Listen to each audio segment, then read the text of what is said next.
해주댁을 아는 채 한참을 가만 있기만 했다. 혹여 인혁이 사라질까? 해주댁은 침 삼키는 것도 염려스러웠다. 묵삭은 그리움.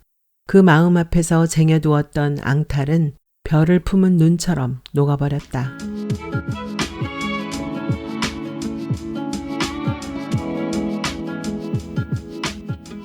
황해 여인숙. 신말수. 머리맡을 더듬어 물그릇을 잡아당긴다. 끌려오던 그릇이 출렁 물을 흘리고 만다. 비닐장판 바닥에 흥건하게 흩어진 물이 손끝으로 젖어온다. 걸레 더듬던 손을 놓곤 목을 죽인 해주댁은 물그릇을 윗목 제자리에 밀쳐놓는다. 몸을 돌아뉘어 손을 더듬어 본다. 잡혀든 인혁백에 그대로 빈 채다. 그 밑으로 납작 달아붙은 이불은 마치 인혁이 벗어둔 허물 같다. 베개도 이불도 늘 가만 제자리인 인혁의 잠자리. 봄이면 차렵 이불로, 겨울이면 유난스레 추위 타는 인혁을 위해 솜이불로 철마다 갈아뉘었다. 땀이 많은 인혁의 베갯잇은 자주 벗기고 온돌이 식지 않았나 아랫목의 빈 이불 속에 손을 넣어보곤 한다. 이제 인혁은 없다. 그런 마음으로 잠자리에 들어본 적은 없다. 자리끼에 한 사발 머리맡에 두고 이내 코를 골기 시작하던 인혁의 잠버릇까지 해주댁 세월 속에 온전하게 살아있다. 아, 꿈이었다. 잠깐 팽개쳐 두었던 그 꿈자리를 다시 끌어당긴다. 도대체 어디에서 온 것일까? 두벌잠 끝에 다녀왔던 꿈의 길을 되짚어본다. 참 오랜만에 만난 인혁의 꿈이었다. 또 뿌연 안개 속이었다. 뭐가 마땅치 않아 그 희끄무레한 장막을 거느리고 오는가. 인혁은 한 번도 제 모습을 헐쩍 보여줄 염도 없었다. 그러나 돌아보지 않았어도 인혁 기척이란 건 단박에 알았다. 인혁 아니면 누가 그렇게 해주댁 등뚝부터 찾겠는가. 그런데 참도 이상했다. 애달픈 대면도 없었건만 왜 인혁이 그렇게 선명한지, 서른을 눈앞에 둔 허위단심 황해바다를 노졌던 건장한 허우대였다. 기다림에 지쳐 늙기만 했는데 인혁은 어느 세상을 살아가고 있기에 청춘인가. 해주댁은 괜히 발끈거렸다. 그런 그녀의 몸을 인혁이 제품으로 끌어당겼다. 아무 말꼭지도 떼지 않았다. 왜 돌아오지 못했는가? 자초지종 사연도 밝히지 않았다. 해주댁을 아는 채 한참을 가만 있기만 했다. 혹여 인혁이 사라질까? 해주댁은 침 삼키는 것도 염려스러웠다. 묵삭은 그리움. 그 마음 앞에서 쟁여두었던 앙탈은 별을 품은 눈처럼 녹아버렸다. 그냥 눈에서 주르르 눈물만 흘러내렸을 뿐.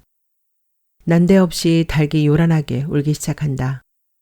그 소리 때문에 인혁은 구름결에 사라지고 눈에는 꿈이 두고 간 눈물만 흘러내리는 중이다. 손등 위에 거늑한 눈물을 만지며 꿈이긴 했던 걸까? 정말로 다녀간 건 아닐까? 어둠을 살핀다. 꿈이었어도 그만이었다. 늘 허수한 바람소리만 서성이던 해주댁 가슴은 반가움과 아쉬움의 여운으로 오랜만에 생기를 찾는다. 인혁의 체온이 몸 어딘가에 남아있는 것 같아. 아니, 그 흔적이 바람처럼 달아날까봐 뒤채는 것조차 조심한다. 번거한 차림 없이도 쉬 다녀갈 수 있는 길이건만 그 꿈길조차 인색한 인혁의 발걸음. 그렇게라도 만나고 난 날이면 숨 쉬는 것도 수월하고 밥 한 숟갈도 먹는 듯이 넘어갔다. 그리고 사소한 거동에도 힘이 덜 들었다. 방문 밖엔 벌써 어슴 새벽이 기웃거린다. 낡고 삭은 문살 속 창호지 구멍으로 할일 없는 바람만 들까부르며 바쁘다. 햇살 좋은 어느 하루 잡아 창호지에 풀을 먹여야겠다고 다짐처럼 혼잣말을 한다. 바람이 선들거리고 가을볕이 무르익으면 인혁은 문살에 새 옷 입히는 것을 즐겼다. 마치 그 일 때문에 지루한 여름이 빨리 지나가기를 소원한 것처럼. 방문을 죄다 뜯어내어 우선 수수빗자루로 먼지를 털어내었다. 얼추 먼지발이 잦아지면 젖은 걸레로 살피살피 닦아내며 볕 좋은 곳에 줄을 세웠다. 석쇠무늬 문살마다 묽은 말풀을 뿌리고는 뽀얀 창호지를 붙여나가던 인혁. 그리고는 어긋나지는 않았나 고개를 갸웃거리며 살펴본 후 창호지 맨 얼굴에다 사정없이 풀들을 흩뿌렸다. 그 일을 끝낸 후 깨끗이 씻어 말려둔 유리 한 조각으로 창구멍을 만들고 그 아래엔 금방 따온 댄잎 몇 장으로 멋을 부렸다. 다음 가을까지 바깥 기척의 궁금함은 그 창구멍이 해결해 줄 것이었다. 뽀르르 마당을 내려앉은 참새들의 날갯짓에도 인혁은 댄잎쯤에 코를 걸치고는 바깥 사정을 먼저 살피곤 했다. 그렇게 하루를 바쳐 단장을 한 인혁의 문들. 그것들 위로 가을볕이 지나가면 창호지는 탱글탱글 살아나기 시작했다. 볕바라기를 끝낸 창호지는 두드리면 금방이라도 옥구슬 소리를 낼 것 같았다. 이제는 아무도 보살펴 줄이 없으니 문살은 날 삭고 말았다. 여든 줄에 들어선 해주댁 몰골과 별로 다를 바 없다. 문살도 해주댁도 세월만 할 일 없이 받아먹어 이제 석죽기만 했을 뿐이다. 벽을 더듬어 스위치를 올리고 비로소 엎질러진 물자리를 살펴본다. 바닥은 앵간찮게 젖어 있었고 이불 끝자락은 꼿꼿하다. 걸레질을 한 후 등을 벽에 붙인다. 눈 너머에 걸려있는 책자. 누렇게 바랜 사진 속에는 잘 차려입은 인혁이 있다. 삽삽하면서도 과묵하고 앞에 앉은 사람의 말에 귀를 잘 내주는 사람. 그런 인혁이 서른을 눈앞에 둔 여자의 어깨에 손을 얹고 섰다. 여자는 뭐 때문에 저렇게 주눅이 들었을까? 인혁 앞에선 언제나 그랬다. 잘못을 저지른 야단바지처럼 늘 서슴거리기만 했던 사진 속 여자. 식도 올리지 못했으니 사진으로나 격식을 차리자며 인혁이 먼저 청했다. 그때가 언제쯤이었던가. 해주댁은 주먹샘으로 헤아려 본다. 여기 섬에 안착한 지 7, 8년을 넘겼나. 얼추 살림부치도 알맞춤하게 자리를 찾았고 늘 북쪽에만 서성이던 인혁의 눈빛이 다문다문해지던 무렵이었다.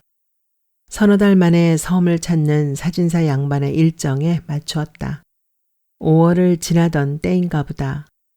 구루목 같은 치마 저고리와 양복을 보면 해주 땅이었으면 가당차는 혼인이었을 게다. 부잣집 고명딸과 허들의 낯일로 품을 파는 맨 꽁무니 신분으로는 어림없는 수작이라 난리법석이었을 게다. 그런 일 또한 시대가 휘둘러대는 힘부림이기도 했다. 세상 돌아가는 대로 함부로 마칼을 잡지 않고 물 흐르듯 그게 나약한 사람들이 살아내는 어쩔 수 없는 방법이기도 하다.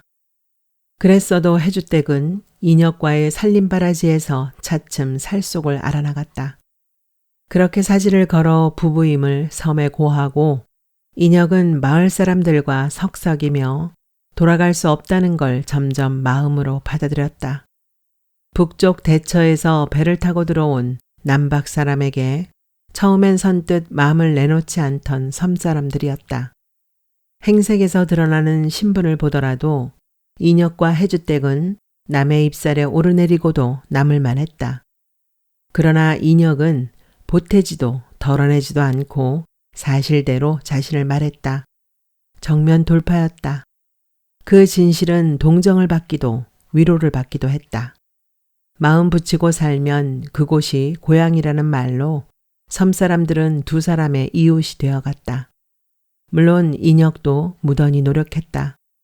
변변한 볕발이 하나 없는 타지에서 오직 그들과 같은 섬 사람이 되기 위해 애를 썼다. 새벽걸음으로 이웃 일판에 끼어드는가 하면 까닭없는 일에도 엎쳐배곤 했다. 제법의 세월이 문문한 이웃 만드는데 소용되었거늘 그런데 자신이 애써 일군 인혁의 세상을 두고 왜 돌아오지 않는지 사흘이 지나고 사흘 몇 개가 또 살걸음으로 달아났다. 몇 달을 넘겼지만 인혁의 배는 나타나지 않았다. 해질 무렵이면 해주댁은 모랫바닥에 앉아 허허바다를 살폈다. 모두들 제 집으로 돌아오는데 인혁의 발동선만 감감무소식이었다. 별이 돋아나고 달물결이 일렁거려도 바닥에 주저앉은 해주댁은 몸을 일으킬 염도 안 했다. 이웃들의 말질은 한결같았다. 황해 땅으로 다시 돌아간 게 틀림이 없다고. 예수 남은 나이에 뭔 고향이냐며 말 전주꾼들이 만들어내는 인혁의 이유를 견뎌내는 게 더 힘이 들었던 해주댁이었다. 차라리 풍랑에 휘말리는 사고였다면 아프고 슬프고 그 마음만으로 버텨낼 수 있을지 몰랐다. 그러나 인혁의 배가 잠적할 무렵의 바다는 너무 얌전해서 핑계모조차 어설펐다. 인혁은 늘 황해 땅을 품고 살았고 뜨내기 차림으로 속 궁그른 삶을 살았다는 그 생각에 맞다들면 해주댁은 앵한 마음을 가눌 수가 없었다. 내가 헛다리 품으로 30여 년을 살았단 말인가. 세상 모두가 인혁이 맘먹고 떠났다며 앞짧은 소리를 해대도 해주댁은 인혁의 속타를 믿고 싶었다. 그래, 방향을 잃었을 것이다. 인혁의 배는 남의 나라에 표류해 이 섬으로 돌아오기 위해 안간힘을 쓰는 중일 게다. 해주댁은 그렇게 혼잣말을 중얼거리곤 했다. 인혁과 이룬 이 집에 방 몇 개를 들이고 여인숙이란 간판을 걸던 날이 엊그제 같은데 어느덧 60여 년 넘는 세월만 달아났다. 인혁은 제 서큼한 다리만큼 길쭉한 널빤지를 구해와 섬질을 하고는 액깎기로 섭색이기 시작했다. 널빤지 속에 나타난 글은 황해 여인숙이었다. 어때? 멋부리고 잘 다듬어진 글발은 아니지만 어느 글품쟁이의 것에다 비길 수가 없었다. 맘에 들어? 황해라는 말. 옹진이라 색인들 누가 뭐라 하나? 황해 땅에는 당신과 내가 다 함께 있잖아. 그래, 황해 땅이었다. 꿈에도 잊지 못할 땅. 이 섬에 쉬 마음을 준 이유도 고향 황해도 때문이었다. 어쩌면 황해도를 쏙 빼닮았는지 섬은 도도하게 높지 않아 타지 사람을 안심시켰다. 그 간판을 대문 기둥에 걸던 날 인혁은 아랫집 정서방이며 이북 땅에서 피난온 이웃 몇을 불러 거나한 술판을 벌였다. 불쾌한 얼굴로 대문 밖을 나가 간판을 애만지던 인혁. 비록 글속은 넉넉하지 않지만 간판글은 어느 명필의 솜씨와 견줄 바 없이 훌륭했다. 인혁의 그런 모습이 엊그제의 일만 같은데 교통이 제 몫을 하지 못하는 이 먼 섬에 찾아올 누가 있긴 하는가. 가끔은 묵을 데가 급한 뱃사람들 등펼 자리라도 마련해주면 오죽 좋아. 인혁은 간판 앞에서 변명하듯 말했다. 흘러들어오는 객 중에 행여 황해사람 하나쯤 있지 않을까. 그래서 안부라도 물고 오지 않을까 하는 셈속도 미리 해두었는지 몰랐다. 물그릇을 챙겨들고 방문 밖을 나서니 아침은 이미 돛돌 위 고무신 속에도 거늑하다. 하얀 고무신, 먼지 앉으면 닿고 그렇게 닿기만 했던 인혁의 신발이다. 해주댁은 오늘도 그 신발 안에 발부터 넣어본다. 온기도 없는 신발은 해주댁 작은 발을 헐렁하게 맞아들인다. 석시삭은 돛돌 위에다 인혁 신발을 벗어 가지런히 놓고 문설주를 잡는다. 몸을 겨우 세운 후 부엌으로 들어간다. 침침한 눈가에 잡힌 개수대 안에 그릇을 놓고 셋시 대문을 밀어낸다. 일찍도 일어나셨네요. 경운기 시동을 걸던 경수 아비가 모터에 머리를 수그린 채 말만 던져보냈다. 건너편 경수 아비는 인혁이 떠난 후부터 해주댁을 보살펴왔다. 아침 저녁 기침 소리로 안부를 확인하고는 문단속이며 군불 지피는 것까지 잊지 않는다. 새벽부터 밭에 나가려나? 콩밭에요. 어제 베어두었던 거 씻고 오려고요. 방은 따숩던가요? 따뜻해서 이불 꺼정 차버리고 잤다. 그래요? 그래도 이불은 꼭 덮고 주무세요. 감기 드시면 어쩌려고. 그리고 경수 어머니 미역국 끓인대요. 아침은 집에 와서 드시고요. 다녀올게요. 경수 아비가 요란한 경운기 소리를 남기고 조개골 농로를 향한다. 그 길 끝에는 긴 모래밭을 지닌 바다가 있다. 해주댁은 경운기 소리가 헤쳐나가는 길을 멍히 바라본다. 경수 아비가 말하는 콩밭은 인혁이 거두던 곳이다. 밭일을 하다간 땀이 지겨우면 풍덩 몸을 던지던 바다를 앞에 두고 있다. 경운기 가는 길에서 눈을 떼낸다. 등을 돌려 간판 앞을 다가간다. 가만 그 간판을 쓸어 만져본다.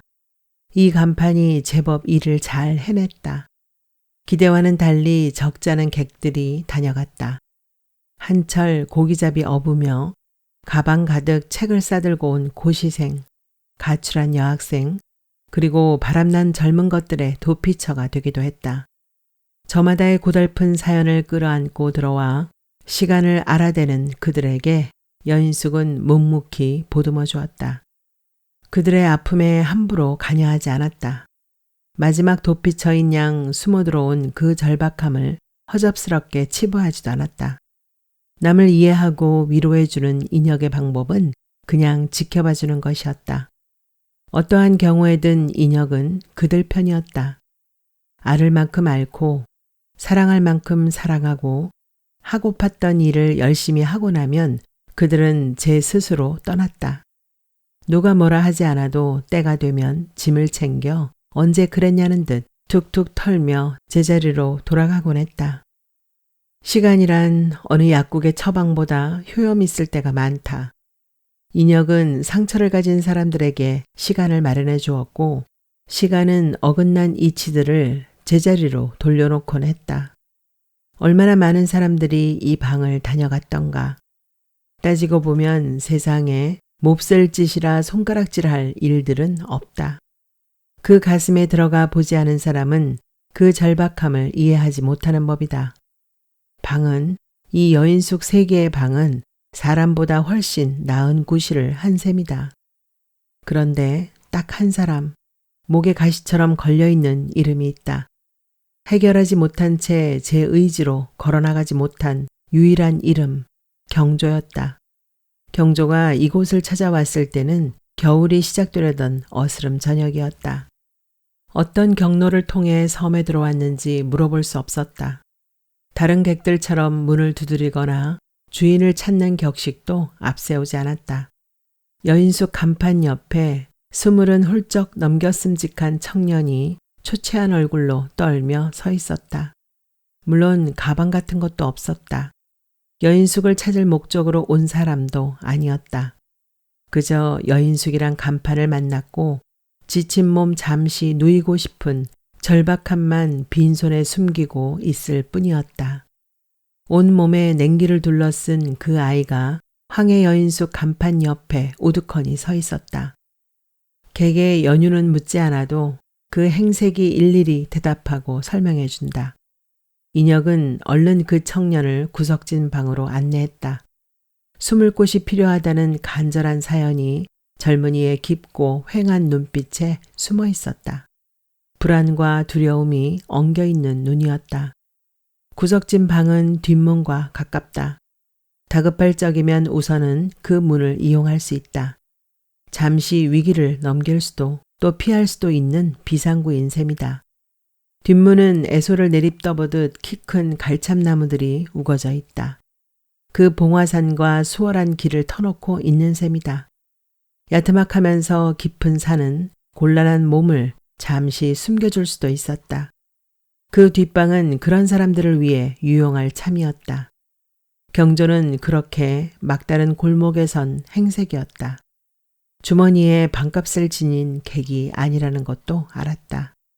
그가 세상에 손가락질을 받을 만한 흉악범일지라도 인혁은 일단 숨겨주었을 것이다. 인혁의 여인숙은 그런 사람들을 위한 도피처이기도 했으니까. 경조는 한동안 방구석에 처박혀 나오지 않았다. 그런 아이를 위해 인혁은 손수 밥상을 들고 들락거렸다. 낚시로 건진 생선이며 문어, 소라 등 바닷것을 부지런히 먹였다. 구석진 방에서 불러내어 인혁과 한 밥상에 앉게 된 것은 달포를 넘기고부터였다. 경조의 얼굴에 낙꽃이 피어나고 허천 들린 듯 퍼넣던 숟가락질 속도도 점점 늘어지는가 싶더니 몸은 중실해졌다. 서너 달을 보낼 무렵 빙그레 경조가 처음으로 입가에 웃음을 달아냈다. 그냥 싱긋 무의식 짓둥이었을 테였다. 그러나 인혁이 받아들이는 의미는 예사롭지 않았다. 어느 날부터는 경조가 제 웃음꼬리에 소리도 매달아내는가 싶었다. 그 소리 끝에다 쟁여있던 불안을 덜어내는 중이었다. 그건 인혁에게 경조가 보낸 믿음의 신호이기도 했다. 그러면서 당장 숙박료를 지불할 수 없다는 말도 당당하게 했다. 그럼 몸으로 때워야지. 인혁은 그런 경조에게 짓궂은 농담으로 답했다. 경조는 인혁의 진심을 쉬이 알아챘다. 경조는 의외로 두름성이 좋았다. 인혁이 경조를 지키는 시간은 이미 지나갔고 인혁은 경조의 보살핌을 받는 것으로 바뀌고 있었다. 훌렁한 인혁의 옷가지를 걸치고 밤낚시를 간다든가 재바른 걸음으로 새참을 나르는 거며 제 알아서 두렁서리까지 척척 잘 해냈다. 경조와 함께 하면서 축복만 거늑한 인혁의 세월이 시작되는가 싶었다. 마을에는 남쪽에서 찾은 조카쯤으로 운을 떼놓았다. 하루하루 일속을 익혔고 둘만이던 두레쌍에 수저 한 벌 더 놓는 것 또한 해주댁의 대단한 설렘이었다. 둘보담 셋은 눈셋만으로 충분히 배부른 숫자였다. 그 숟가락 3개는 인혁과 해주댁의 오늘이 어제보담 더 의미 있고 내일을 기대하는 핑계처럼 길들어갔다. 어쩌면 인혁은 두고 온 제 시줄에 대한 애틋한 정이었을지 몰랐다. 해주댁 또한 몸에 실은 아이 둘을 세상 밖으로 내보내지 못한 상처를 안고 있던 터였다. 두 사람은 그렇게 다른 속마음으로 경조를 통한 대리만족을 취하고 있었다. 그런 행복도 영원할 수는 없었다. 어느 하룻머리 건장한 두 남자가 조용히 여인숙문을 들어섰다. 집안 구석구석 줄디지만은 위협적인 거동에 주눅이 들고 말았다. 경조의 신분을 확인하는가 싶었다. 경조는 애줄 없이 그들 수갑에 손을 내밀었다. 너무나 순간에 끝을 맺은 일이라 마지막 비상구인 뒷문을 쓸 여유조차 없었다. 인혁은 그걸 원통했다. 그 뒷문을 쓸 수 있었다면 잠시라도 그 아이를 애솔빽빽한 봉화산이 숨겨줄 수 있었을 거라고. 고개조차 들지 못한 채 경조는 그렇게 끌려갔다. 저만치 돌림길 앞에 서서 잠시 걸음을 멈추었다. 그리곤 몸을 돌려 지긋하게 인혁을 바라보았다. 가엾은 그 눈이 속눈물만 뒤떨구어 놓고는 우물가를 꺾어 사라졌다. 인혁도 막 숟갈을 잡던 참이었다. 생선 미역국의 맛을 들린 경조를 위해 새벽부터 후리그물로 잡아온 농어였다. 국그릇에는 그 아이의 숟가락만 빠져 있었다. 멍이 앉았던 인혁은 번쩍 정신을 찾아낸 듯 밥상을 박차고 쫓아나갔다. 제 고무신이 벗겨져 개골창으로 빠진 줄도 몰랐다. 아이의 배가 떠난 부둣가에 멍이 앉은 인혁의 손은 밥상에서 들고 간 숟가락만 부러지고 있을 뿐이었다. 인혁의 삶은 경조라는 돌대를 중심으로 돌아가는 모양새였다. 애저녁 간판 앞에 주춤거리던 그 아이를 집에 들였을 때, 또 두 손이 묶인 채 섬을 떠났을 때, 인혁의 삶은 그렇게 두 편으로 가르면 깔축 없는 계산이 될 것이다. 묵은 진티를 비로소 찾아낸 듯 인혁은 섬에다 주먹벼락을 칠 기세였다. 웃동네 여수댁 마당에서 곡괭이를 휘두르며 맞대들었다. 그렇게 가슴속에 맺힌 것들이 많을 줄 몰랐다. 인혁은 경조를 고해 바친 여수댁을 핑계로 세상 모두를 질타하려는 것 같았다. 아님 이 섬에서 쟁여두었던 상처를 죄다 쏟아내기 위해 트집바타를 부리는지 몰랐다. 어찌 사람 좋은 인혁이라고 가슴에 맺힌 게 없을 거나 속으로 삼키고 등 뒤에다 감추고 그랬던 모든 서름을 성마른 사람처럼 개워내었다. 여수댁은 겁에 질려 옆집으로 숨고 말았다. 나중에 빌고 또 객에 빌었지만 인혁은 절대 용서하지 않았다. 용서할 마음은 애시에 없었다. 경조는 인혁 목숨줄의 빌밋한 이름이었으니까. 그런 후 인혁은 늦은 담배를 시작하면서 속리를 갈았다. 얼마나 애 같았으면 입에다 불을 지퍼 연기까지 개워낼까. 해주댁은 인혁 옆에서 죄지은 사람 마냥 안절부절 못했다. 인혁의 그런 모습은 사람이 아니라 짐승의 포효였고 괴물의 절규였다. 그리고 그 원한은 날이 갈수록 덩치가 불어났다. 인혁은 경조를 통해 두고 온 제 아들을 보고 있었다. 용거를 대신해 마음껏 아비 노릇을 하고 싶었을 것이다. 그 아이를 통해 짐작밖에 못한 제 아들을 만들어 눈앞에 세워두고 있었다는 것을 어찌 모르랴. 그 아이를 몇 번 찾아갔지만 면회는 사절당했다. 시국 사범이라는 무거운 죄인이었다. 그 아이 얼굴 한 번이라도 보면 한이 풀릴 것 같다고 했다. 그 마음도 이해하고 또 이해했다. 경조는 인혁의 아들 용걸이었으니까. 한참 후에야 그 아이의 소식을 들었다. 경조가 집으로 돌아왔다는 전가를 받았다. 의붓아버지 집이었다. 인혁은 불이 나게 인천을 향했다. 죽음을 앞두고 경조가 찾은 사람은 인혁이었던 것이다. 사경을 헤매던 경조가 인혁 손을 잡고 말했다고 했다. 제 짧은 삶에서 섬 생활이 가장 행복했었고 그곳에서 영원히 살고 싶었는데 라고. 인혁은 경조를 살리기 위해 용하다는 한의원을 다 찾아다녔다. 그러나 병원에서 단념한 경조의 숨을 돌아오게 할 의원은 어디에도 없었다. 경조의 마지막 세상 동안 인혁은 인천의 어느 여인숙에서 장기 투숙까지 했다. 결국 그 아이의 유골만 안고 돌아왔다. 앙 버티는 인혁의 두 입술 사이로 신음소리가 미어져 나오는 것 같았다. 경조는 밭 애두름에 늙은 호두나무 밑에 묻어주었다. 쉴 참이면 풍덩 뛰어들어 물똥을 튀기며 땀을 식히던 조개골 바다를 앞에 둔 나무였다. 경조의 호두나무이기도 했다. 경조는 그 호두나무 그늘을 좋아했다. 오죽했으면 인혁이 경조나무라고 이름했을까. 이 호두나무를 심은 건 주희아 씨가 처음 아이를 몸에 싣기 시작했을 때였어. 아이 한 놈 키우는 데 들어갈 비용을 마련해 줄 나무였어. 이제 이 나무는 경조한테 줄게. 인혁은 해주댁을 말할 적이면 꼭 이름에다 아씨란 말을 붙여 썼다. 이렇게 늙은 아씨 봤어? 하고 해주댁이 말타박을 해도 인혁의 말버릇은 변하지 않았다. 아름드리 나무를 빙 둘러보던 경조의 입이 한 방만큼 벌어졌다. 친구이듯 아들이듯 마음을 바치던 경조였다. 해주댁은 두 사람의 그런 모습이 참 보기 좋았다. 인혁은 잠시라도 경조가 제 눈을 벗어나면 그 나무 밑을 찾아갔다. 일 더위에 익은 흙을 피해 경조는 그늘바닥에 퍼질러 누워있곤 했다. 두 팔을 베고 비스듬히 내려앉은 하늘에 하염없이 눈을 주거나 지그시 감은 눈으로 뭔가에 골몰하는가 싶었다. 인혁은 옆옆이 경조의 그림자 구실을 했다. 경조와 똑같은 모양새로 눕거나 앉거나 그렇게 따라 하곤 했다. 어느 날 인혁이 널찍한 평상을 만들었다. 맨 땅보다 나을 거야.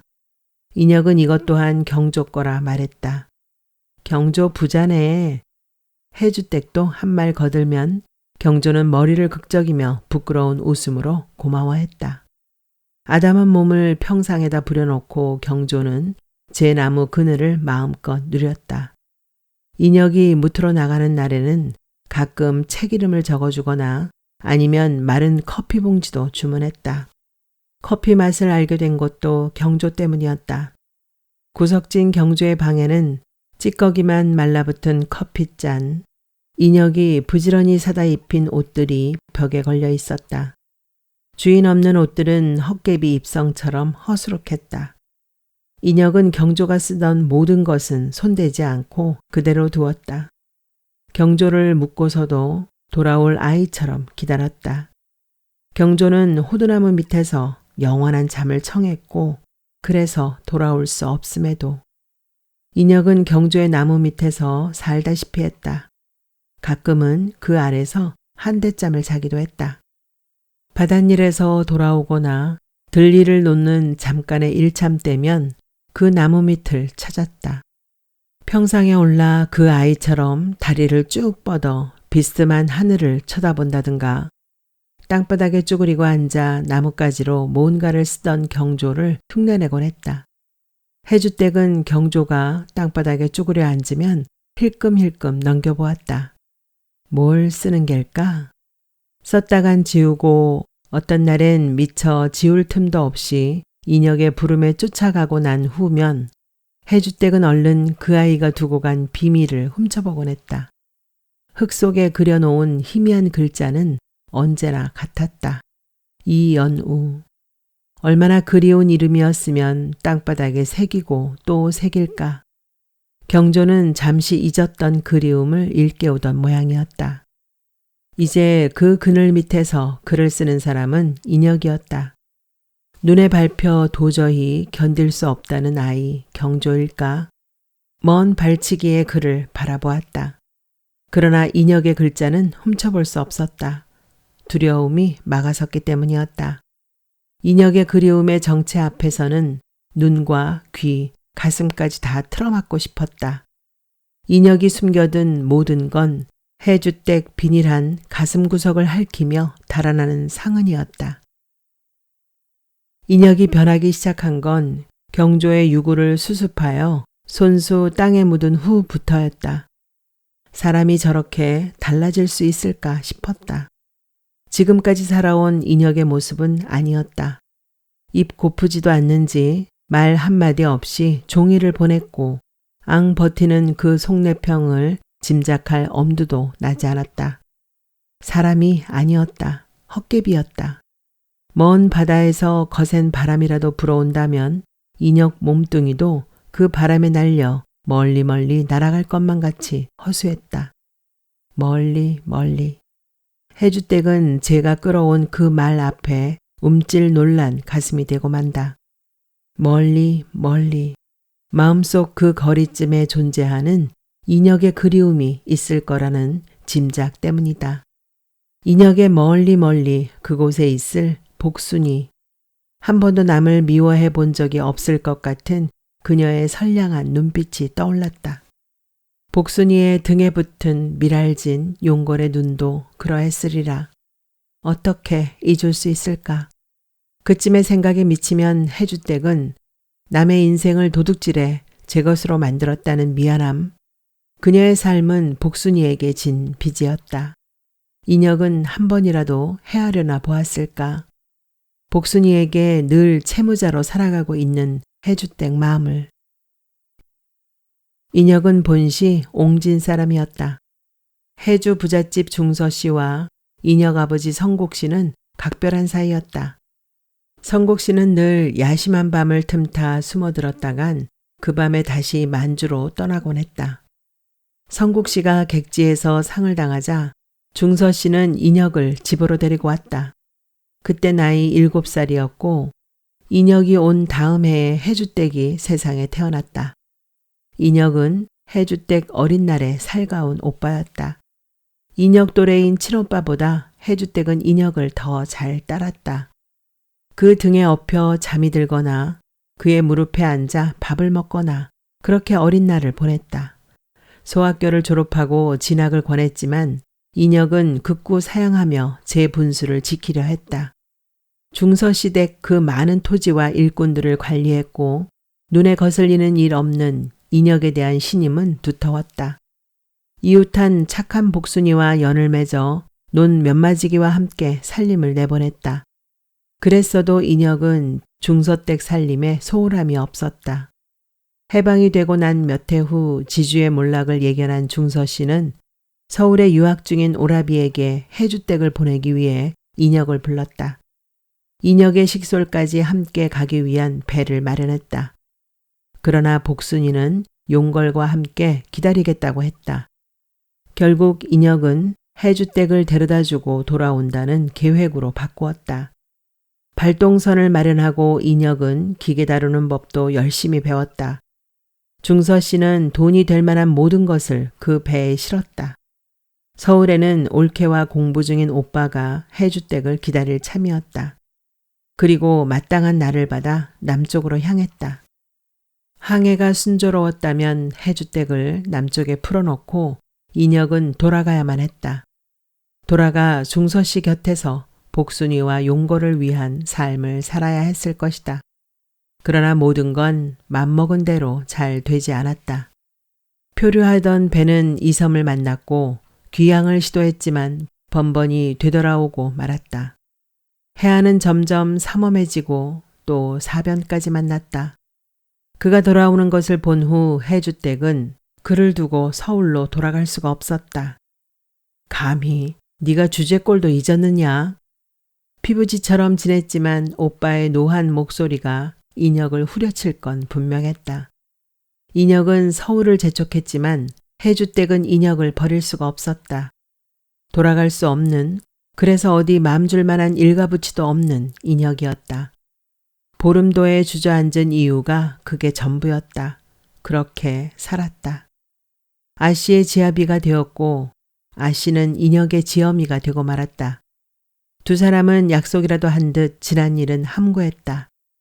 돌아갈 수 없는 것들에 부질없이 악지 부리지 말자. 무언의 약속이었다. 애옥살림을 면천할 수 있었던 건 해주에서 제법 실어온 돈거리 때문이었다. 물론 서울로 가야 할 것들이었지만 그걸로 땅을 사고 집을 짓고 타고 온 배도 있었으니 그만하면 섬 살림으로 넉넉했다. 경조를 묻은 후 동네 사람들은 인혁이 정신줄을 놓았다며 병원을 들먹였다. 그러던 어느 날 벌떡 일어나 어구를 손보기 시작했다. 물 위에서 필요한 생활도구를 챙기고 배를 띄울 준비를 서둘렀다. 먼 길 떠났던 정신을 이제 찾아냈구나. 해주댁은 안심하며 인혁의 거동을 거들었다. 제정신을 추스리는 게 고맙고 또 고마울 뿐이었다. 그 아침 날도 참 좋았다. 어떻게 햇살이 맑은지 노릇한 은행잎이 빛발을 쏟아내는 것 같았다. 발동선 소리가 허허바다로 향해 점점 멀어져 갔다. 그렇게 떠난 인혁은 돌아오지 않았다. 바람이나 모질었으면 험한 날 험구나 하련만 그것도 아니었다. 인혁이 약조한 사흘이 지나고 그 사흘이 10번도 더 달아나고 쉴 줄도 모르는 날은 자꾸만 흘러만 갔다. 인혁 없는 세월, 해주댁은 조침조침 기다림 속에서만 살아왔다. 인혁이 떠난 후 한 번도 통잠으로 밤을 새운 적이 없었다. 인혁의 뱃소리가 들려오는 환영에 시달리곤 했다. 인혁은 지금 몇 살로 살아가고 있을까? 두매 한 짝을 다 펴서 헤아려 보다간 그 숫자에 깜짝 놀라고 만다. 인혁의 고무신을 들고 해주댁은 수도가에 주저앉는다. 날삭은 신발은 가뭄 끝 논바닥처럼 갈라졌다. 그 신락 같은 선 사이로 세월의 묵은 때가 주저앉아만 있다. 닦아봐야 헛다리 품인 줄만 알면서 인혁이 돌아올 거라는 믿음, 그것 때문에 하 많은 세월을 버텨왔다. 기다림도 늙어 기력을 잃었지만 해주댁은 거시시한 눈 속에 맞은 바래기로 앉은 바다를 버리지 못한다. 황해 여인 속 간판 앞으로 객이 들어오듯이 인혁 또한 그 객처럼 셋시 대문을 밀고 들어올 것이라 믿기에 씻가신 인혁 신발을 대도리에 올려놓고 그 옆에다 해주댁은 제 고무신 두 짝을 바투 붙여놓는다.